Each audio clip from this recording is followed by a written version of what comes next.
রয়েছি নেত্রকোনা জেলার আটপাড়া উপজেলার তেলিগাতি পশুর হাটে। আজ জানবো কোন পশুর দাম কত।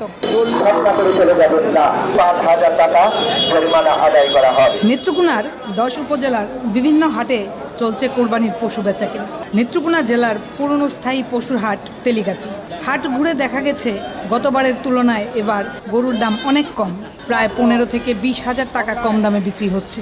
এবার বুড়ো ফসল তলিয়ে যাওয়ায় সামনে গোখাদ্যেরও সংকটের শঙ্কায়, তাই অনেকে যত্ন করে লালন পালন করা ষাঁড় গরু কম দামেই বিক্রি করে দিচ্ছেন। 6,000 টাকা লস দিয়ে গরুটা বিক্রি করেছি আজকে, কারণ আমাদের এই যে নেত্রকোনা ডিস্ট্রিক্ট বন্যার কারণে এই হাল অবস্থা। এর দাম লাখের নিচে হয়, লাখের নিচে চাইছেন কত? চাইছি 1,20,000।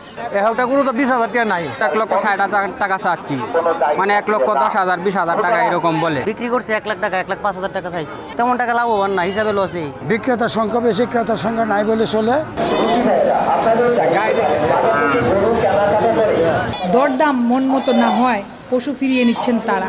এদিকে যেগুলো বিক্রি হচ্ছে সেগুলোর বেশিরভাগই ব্যবসায়ীরাই কিনে নিচ্ছেন, বাজার বদল করে লাভের আশা তাদের। 1 লক্ষ টাকা কিনছি, চাইছি 1,10,000, তো লাখের নিচে বলছি, ওরা আবার 1 লাখের মধ্যে পয়সা লাগছে।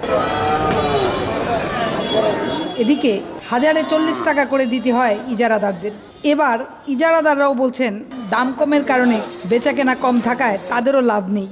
তবে একেবারে ঈদের সন্নিকটে বাজারগুলোতে হয়তো বেচাকেনা বাড়তে পারে। এই বাজারেতে অনেক দূর দূরান্ত থেকে ব্যাপারী আসতো, সাধারণ কৃষক আসতো গরু কেনা বেচা করার জন্য। গতবারের তুলনায় এই বছর বাজারের কেনা বেচা অর্ধেক কম।